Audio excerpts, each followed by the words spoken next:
Bien-aimés dans le Seigneur, bonsoir et bonjour pour ceux qui nous suivront la journée ou à n'importe quel autre moment. Nous bénissons le Seigneur pour la grâce qu'il nous accorde, la vie qu'il nous donne aujourd'hui, 24 mars 2020, d'être là, debout, mais surtout de partager sa parole. Et un mardi comme celui-ci, au ministère de la Réconciliation, soit nous sommes en prière, soit nous sommes en train d'enseigner. Alors ce soir, je voudrais enseigner. Je voudrais commencer une série d'enseignements que j'ai intitulé « Le monde, ma famille et moi ». Le monde, ma famille et moi. Et je voudrais pendant 4 semaines ou 4 mardis venir pendant 15 minutes seulement s'aimer quelque chose, une graine dans ton cœur sur ce sujet ou sur cet enseignement. Quel est l'objectif de cet enseignement? J'ai un seul objectif. Mon objectif, c'est montrer à chacun d'entre nous ses responsabilités vis-à-vis de sa famille et vis-à-vis du monde. Montrer à chacun d'entre nous ses responsabilités vis-à-vis de sa famille et vis-à-vis du monde. Bon nombre d'entre nous, bon nombre de personnes vivent sur cette terre en oubliant leurs responsabilités, en oubliant qu'ils ont des responsabilités face à leur famille, qu'ils ont des responsabilités face au monde. Je ne voudrais pas être enfermé sur un clan, une tribu, une nation. Nous sommes dans le monde. Je le dirai toujours et je le dirai pas assez que tu es venu dans le monde. Quand on t'a mis au monde, on le dit déjà très bien, on t'a mis au monde. Ça veut dire que tu es un citoyen du monde, tu es un citoyen de la terre. Tu ne vas pas rester accroché rien qu'à ta petite tribu, à ton petit clan. C'est pourquoi je dis le monde, ma famille et moi-même. Donc retiens l'objectif de cet enseignement pendant 4 mardis. Notre objectif, c'est montrer à chacun de nous ses responsabilités face au monde et face à sa famille. Lisons ensemble dans Matthieu chapitre 5, versets 13 à 16. Et puis nous lirons dans Josué chapitre 7, le premier verset et le 25e. Matthieu chapitre 5, versets 13 à 16. Nous lisons ensemble la parole de Dieu. Vous êtes le sel de la terre, mais si le sel perd sa saveur, avec quoi la lui rendra-t-on? Il ne sert plus qu'à être jeté dehors et foulé aux pieds par les hommes. Vous êtes la lumière du monde. Une ville située sur une montagne ne peut être cachée. Et on n'allume pas une lampe pour la mettre sous le boisseau, mais on la met sur le chandelier et elle éclaire tous ceux qui sont dans la maison. Verset 16.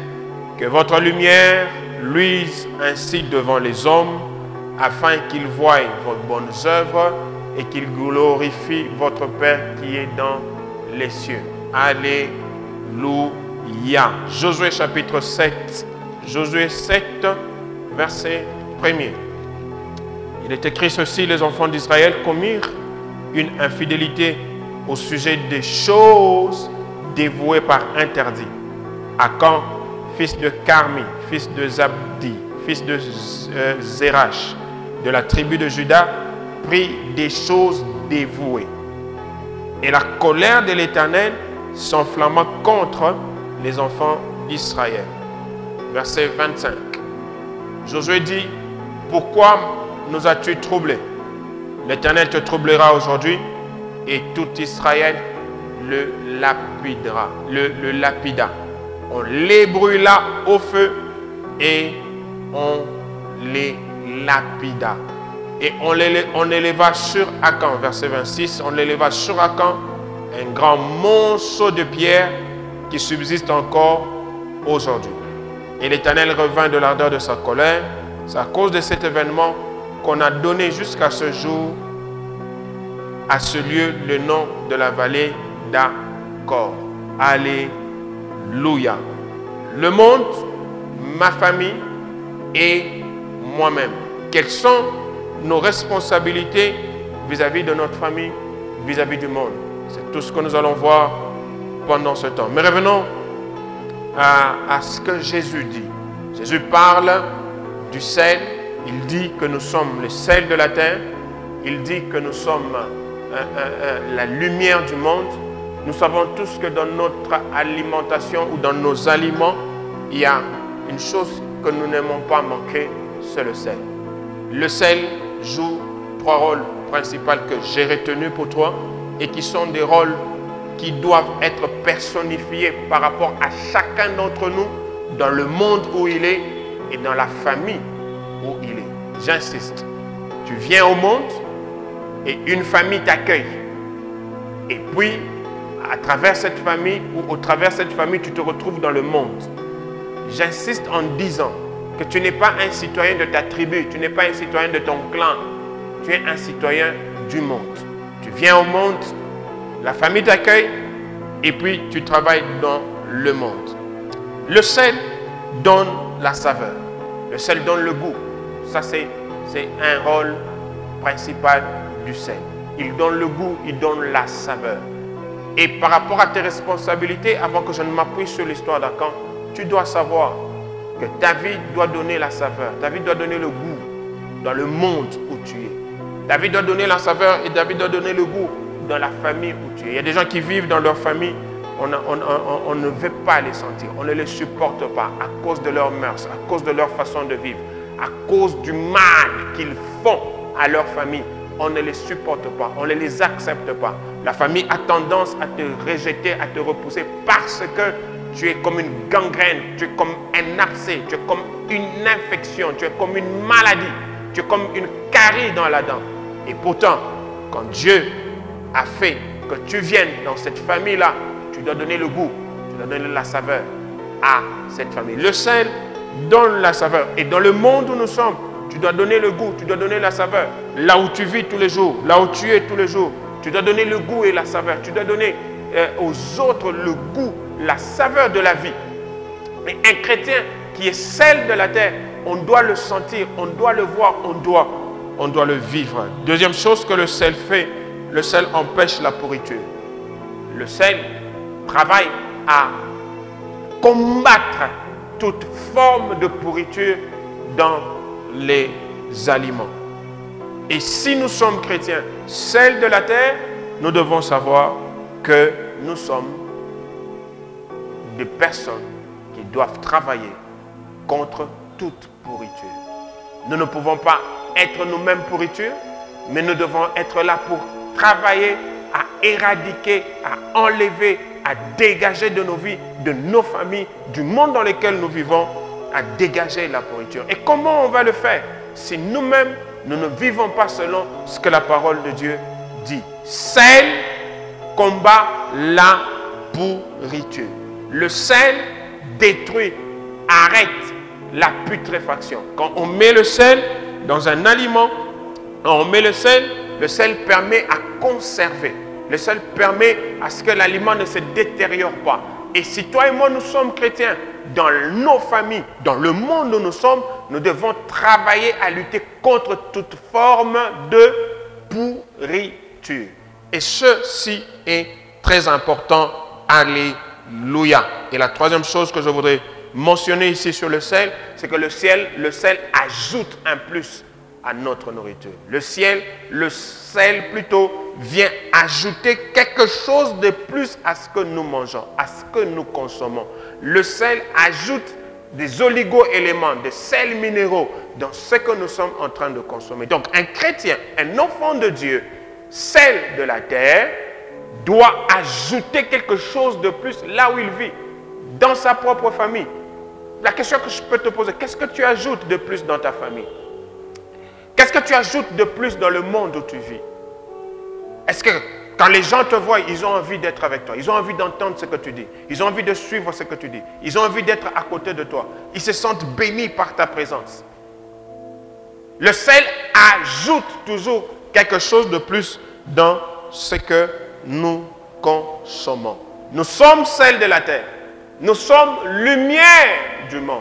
Et Jésus le dit et il insiste. La lumière ne peut pas être cachée sous la table. La lumière est visible. La lumière montre le chemin. Et si tu es là et que tu me suis, tu es chrétien, tu es la lumière du monde. Le monde te regarde. Le monde voit comment tu vis. Le monde voit comment tu réagis. Et aujourd'hui, dans cette pandémie coronavirus, comment tu vis? Comment tu réagis? Qu'est-ce que tu fais? Aujourd'hui, les chrétiens pleurent, crient, pleurnichent comme les païens, comme tout le monde. Quelle est ta foi? Quelle est ton espérance? Est-ce qu'un païen qui est à côté de toi, dans cette pandémie, peut suivre ce que tu fais? Est-ce que le païen qui est à côté de toi, qui est en train de pleurer, te voit aussi pleurer, te voit aussi paniquer, te voit aussi trembler? Quelle est ton espérance? Lumière du monde, nous devons montrer l'exemple aux autres.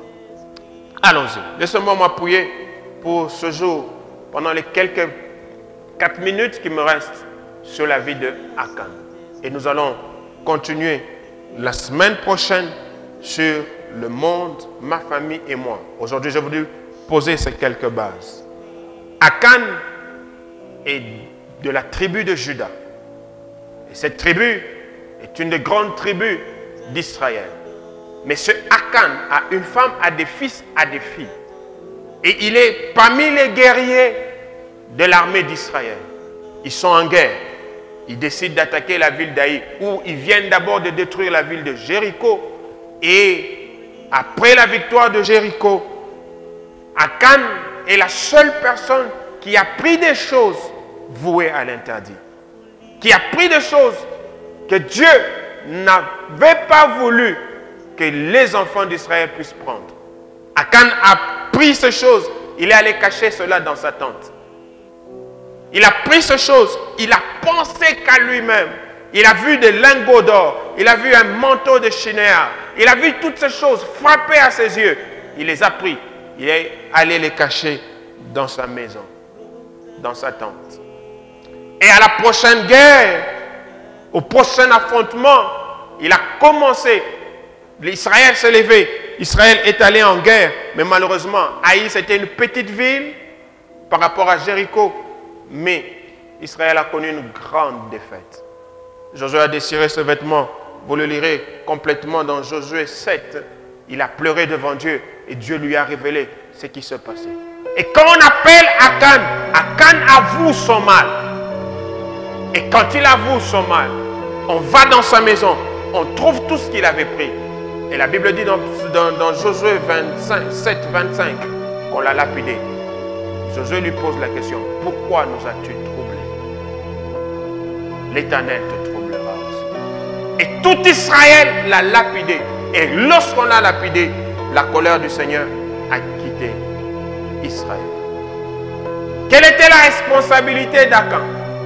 Un seul individu a fait tuer plusieurs personnes. La première responsabilité d'Akan, c'était la protection de son peuple. Et c'est sur ça que nous allons nous arrêter aujourd'hui. La première responsabilité que tu as vis-à-vis de ta famille, vis-à-vis du monde dans lequel tu es, c'est la protection. Tu dois travailler à protéger ta famille. Tu dois travailler à protéger le monde dans lequel tu te trouves. Tu dois travailler à protéger les citoyens du monde avec lesquels tu es sur la terre. Ta première responsabilité, mon bien-aimé, c'est la protection. Est-ce que tu protèges ta famille? Est-ce que tu protèges ton monde? Je voudrais arrêter là avec cette question et te demander de prier, de réfléchir. Est-ce que tu es un agent de protection pour ta famille? Est-ce que tu es un agent de protection pour le monde? Alléluia. Que le Seigneur te bénisse. Nous allons continuer mardi. Mais laissez-moi prier pendant ces quelques secondes. Père éternel, merci pour ta parole. Enseigne-nous tes voies, ô Dieu, parce que nous ne sommes pas un hasard sur cette terre. Aide chacun de nous à travailler à la protection de sa famille et de son monde. À travailler à la protection de cette famille. Merci de nous venir en aide. Au nom de Jésus-Christ de Nazareth. Amen. Que le Seigneur vous bénisse.